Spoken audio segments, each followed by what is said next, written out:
Download aplikasi Tarbiyah Sunnah di handphone Anda. Tersedia di Google Play dan App Store. Innal hamdalillah nahmaduhu wa nasta'inuhu wa nastaghfiruh wa na'udzu billahi min shururi anfusina wa sayyiati a'malina. Man yahdihillahu fala mudilla lahu wa man yudlil fala hadiya lahu. Asyhadu an la ilaha illallah wahdahu la syarika lah wa asyhadu anna Muhammadan 'abduhu wa rasuluh. يا أيها الذين آمنوا اتقوا الله حق تقاته ولا تموتن إلا وأنتم مسلمون. يا أيها الناس اتقوا ربكم الذي خلقكم من نفس واحدة وخلق منها زوجها وبث منهما رجالا كثيرا ونساء واتقوا الله الذي تساءلون به والأرحام إن الله كان عليكم رقيبا. يا أيها الذين آمنوا اتقوا الله وقولوا قولا سديدا يصلح لكم أعمالكم ويغفر لكم ذنوبكم ومن يطع الله ورسوله فقد فاز فوزا عظيما. أما بعد فإن أحسن الكلام كلام الله وخير الهدى هدى نبينا محمد صلى الله عليه وعلى آله وصحبه وسلم وشر الأمور محدثاتها فإن كل محدثات بدعة وكل بدعة ضلالة وكل ضلالة في النار. إخوتي في الدين رحمني ورحمكم الله أجمعين. Nabi Muhammad, Nabiuna sallallahu alaihi wasallam, beliau disifatkan oleh Rabbuna tabaraka wa ta'ala Allah azza wa jalla bahwa tidak ada satupun kalimat yang keluar dari beliau melainkan kebenaran. Tidak ada satupun kalimat dari sabdanya berkaitan dengan agama melainkan semua berdasarkan dari wahyu yang Allah wahyukan. Allah berfirman tentang nabinya, "Wa ma yantiqu 'anil hawa in huwa illa wahyu yuha."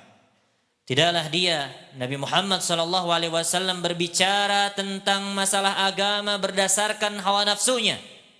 Akan tetapi Nabi SAW berbicara masalah agama dengan wahyu yang Allah wahyukan kepadanya.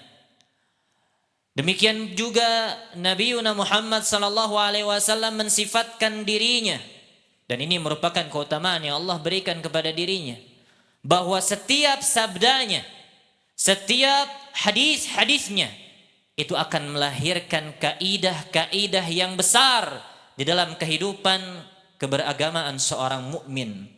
Utitu bijawami'il kalim, kata Nabi SAW. Aku diberikan jawami'ul kalim. Setiap sabdanya yang ringkas akan tetapi padat dengan makna, penuh dengan makna yang hendaknya diterapkan dalam kehidupan agama seorang mukmin. Di antara salah satu sabdanya yang merupakan kaidah besar dalam kehidupan seorang yang beriman, Nabi Muhammad SAW bersabda dalam hadis yang sahih. Kata beliau, "Al-arwahu junudun mujannadah, fama ta'arafa minha i'talafa, fama tanakara minha ikhtalafa." Kata Nabi SAW bahwa ruh-ruh manusia bagaikan pasukan-pasukan yang berbaris. Fama ta'arafa minha i'talafa, yang mereka sepakati mereka akan saling bersatu. Fama tanakara minha ikhtalafa, apa saja yang mereka ingkari pasti mereka akan berpisah, ikhtalafa. Ikhwani fillah rahimani wa rahimakumullahu ajma'in. Di dalam hadis yang mulia ini jelaslah, lihat bagaimana Nabi Muhammad SAW mengabarkan kepada kita bahwa ruh-ruh manusia, jiwa-jiwa manusia itu bagaikan bala pasukan yang saling berbaris satu sama lainnya. Jikalau mereka bersepakat dalam satu perkara, mereka akan senantiasa bersama. Tapi jikalau mereka berselisih, mereka akan berpisah. Ikhwani fillah rahimani wa rahimakumullahu ajma'in. Maka kata para ulama, seseorang ketika dia condong jiwanya kepada kebaikan, maka akan bersama orang-orang yang baik dan mengingkari orang-orang yang buruk. Demikian juga sebaliknya, orang-orang yang condong kepada keburukan, maka mereka akan bersama barisan orang-orang yang buruk dan mengingkari barisan orang-orang yang baik. Ikhwani fillah rahimani wa rahimakumullahu ajma'in. Contoh yang nyata dari hadis Nabi Muhammad sallallahu alaihi wasallam ini, ada dua contoh besar yang saling bertolak belakang satu sama lainnya. Contoh yang pertama, ketika orang tersebut jiwanya buruk dan condong kepada keburukan, maka akan bersama orang-orang yang buruk dan mengingkari orang-orang yang baik.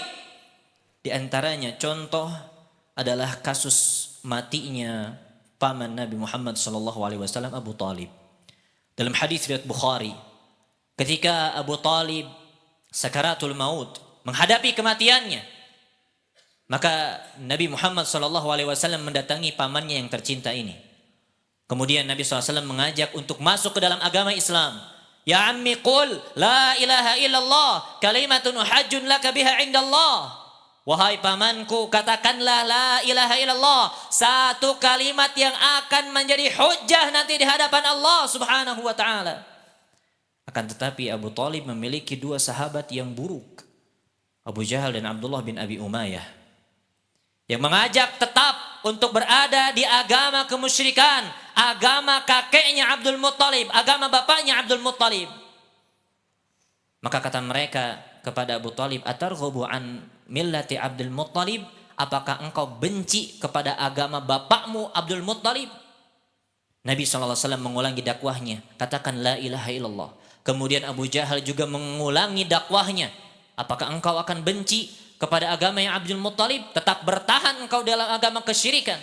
Maka dikabarkan dalam hadis tersebut, mata ala millati Abdul Muttalib, Abu Talib mati di atas agama kesyirikan, agamanya Abdul Muttalib, gara-gara sahabatnya yang buruk.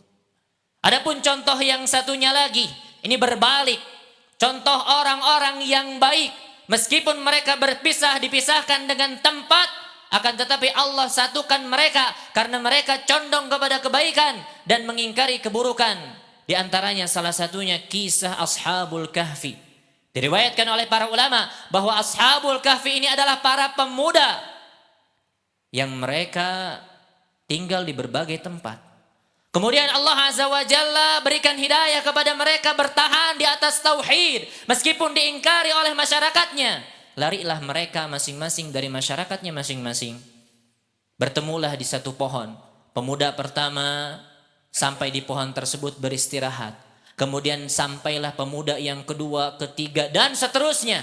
Yang mereka semua bersatu di atas tauhid. Akhirnya mereka bersama-sama menjalankan tauhid kepada Allah Azza wa Jalla. Lihatlah bagaimana perkataan Al-Imam Ibnu Katsir ketika mengomentari kisah Ashabul Kahfi ini. Beliau mengatakan, wa hadza kama jaa fil hadis, yang demikian ini kisahnya sebagaimana yang telah datang dalam hadis, al-arwahu junudun mujannadah, bahwa ruh-ruh manusia, jiwa-jiwa manusia itu seperti bala pasukan.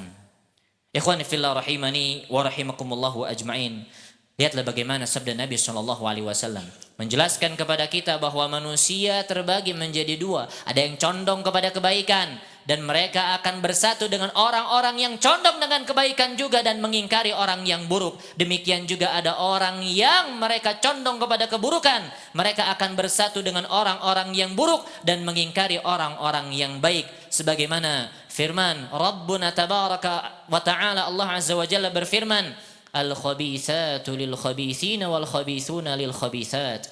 Wanita-wanita yang buruk bagi laki-laki yang buruk dan laki-laki yang buruk bagi wanita-wanita yang buruk. Wat-thayyibatu lit-thayyibina wat-thayyibuna lit-thayyibat, dan laki-laki yang baik bagiannya wanita-wanita yang baik, demikian juga wanita-wanita yang baik bagiannya laki-laki yang baik. Wa sallallahu ala nabiyyina Muhammadin wa ala alihi wa sahbihi wa sallam.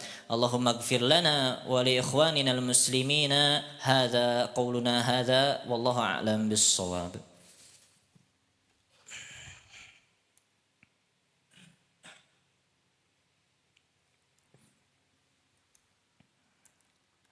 Alhamdulillahi wa kafa wa sallallahu wa salamu ala ashrafil anbiya al-mustafa habibina Muhammadin wa man tabi'ahum bil huda ila yaumil liqa amma ba'd. Ikhwati fid din rahimani wa rahimakumullahu ajma'in. Di khutbah yang pertama khatib sebutkan tadi tentang satu kaidah yang besar yang diajarkan oleh Nabi Muhammad sallallahu alaihi wasallam, bahwa ruh-ruh manusia bagaikan pasukan. Jikalau mereka condong bersepakat pada satu hal, mereka akan bersama-sama. Jikalau mengingkari, maka mereka akan berpisah. Ikhwani fillah rahimani wa rahimakumullah wa ajma'in. Maka dapat kita ambil kesimpulan di dalam hadis yang mulia tadi. Ketika seseorang dia memiliki jiwa yang condong kepada kebaikan, maka dia akan bersama orang-orang yang baik. Nyaman bersama orang-orang yang saleh. Nyaman bersama orang-orang yang bertauhid kepada Allah. Dan enggan duduk-duduk bersama orang-orang yang jauh dari kebenaran, orang-orang yang jauh dari tauhid kepada Allah Azza wa Jalla. Demikian juga dengan orang-orang yang condong kepada kesyirikan, orang-orang yang condong kepada keburukan, maka mereka akan bersama barisan orang-orang yang buruk dan benci kepada orang-orang ahli tauhid, benci kepada orang-orang yang beriman kepada Allah Subhanahu wa taala. Al-Imam Ibnu Jauzi menambahkan makna dari hadis ini. Hadis ini berfaedah, kata Al-Imam Ibnu Jauzi, jika seseorang mendapati bahwa dirinya enggan berdekatan dengan orang-orang saleh, maka hendaknya ia mencari cara untuk membersihkan sifat tersebut dalam dirinya sampai ia terlepas dari sifat yang demikian. Begitu juga sebaliknya. Ini merupakan tanda yang Allah berikan kepada kita. Ketika kita tidak nyaman bersama orang-orang yang saleh dan lebih nyaman bersama orang-orang yang fasik, maka hendaknya apa? Hendaknya cari cara, kata Al-Imam Ibnu Jauzi. Bagaimana kita bisa nyaman dengan orang-orang yang saleh? Bagaimana kita bisa mengingkari orang-orang yang fasik? Begitu juga dengan sebaliknya, ketika seseorang lebih condong kepada orang-orang yang fasik dan dia benci kepada orang-orang yang beriman, cari cara untuk lepas dari kebencian kepada orang-orang yang beriman. Hendaknya kita bersama barisan orang-orang yang saleh. Ikhwani fillah rahimani wa rahimakumullah wa ajma'in. Hadis yang kita bahas ini juga sesuai dengan hadis-hadis yang lainnya yang Nabi SAW bersabda tentang pertemanan, tentang menjadikan persahabatan. Kata Nabi SAW, al-mar'u ala dini khalilih, falyanzur ahadukum man yukhalil. Seseorang agamanya bergantung kepada agama sahabatnya, khalilnya. Maka hendaknya kalian pilih-pilih, kata Nabi. Pilih-pilih dalam bersahabat kepada siapa saja, kata Nabi SAW. Di dalam hadis yang lain, Nabi SAW bersabda, hadis riwayat Abu Dawud. Kata Nabi SAW, la tusahib illa mu'minan, wa la ya'kul ta'amaka illa taqayyun. Kata Nabi SAW, janganlah kalian bersahabat kecuali kepada orang-orang yang beriman. Dan janganlah makan makanan dirimu kecuali orang-orang yang bertakwa. Ikhwani fillah rahimani wa rahimakumullahu ajma'in. Semoga apa yang khatib sampaikan pada kesempatan kali ini memberikan manfaat kepada kita semua. Allahumma salli ala Muhammadin wa ala ali Muhammad kama sallaita ala Ibrahim wa ala ali Ibrahim innaka Hamidum Majid. Allahumma barik ala Muhammadin wa ala ali Muhammad kama barakta ala Ibrahim wa ala ali Ibrahim innaka Hamidum Majid. Allahumma ighfir lil muslimina wal muslimat wal mu'minina wal mu'minat al ahya'i minhum wal amwat. يا قاضي الحاجات يا رب العالمين. اللهم انصر إخواننا المستضعفين والمجاهدين في فلسطين. اللهم انصر إخواننا المستضعفين والمجاهدين في فلسطين. اللهم انصر إخواننا المستضعفين والمجاهدين في فلسطين. ربنا آتنا في الدنيا حسنة وفي الآخرة حسنة وقنا عذاب النار. Allahumma inna nas'alukal huda wat tuqa wal afafa wal ghina. Allahumma inna nas'alukal huda wat tuqa wal afafa wal ghina. Allahumma inna nas'alukal huda wat tuqa wal afafa wal ghina. Rabbana la tuzigh qulubana ba'da idh hadaitana wa hab lana min ladunka rahmah innaka antal wahhab. Wa sallallahu ala nabiyyina Muhammadin wa ala alihi wa sahbihi wa sallam wa akhiru da'wana anil hamdulillahi rabbil alamin. Download aplikasi Tarbiyah Sunnah di handphone Anda. Tersedia di Google Play dan App Store.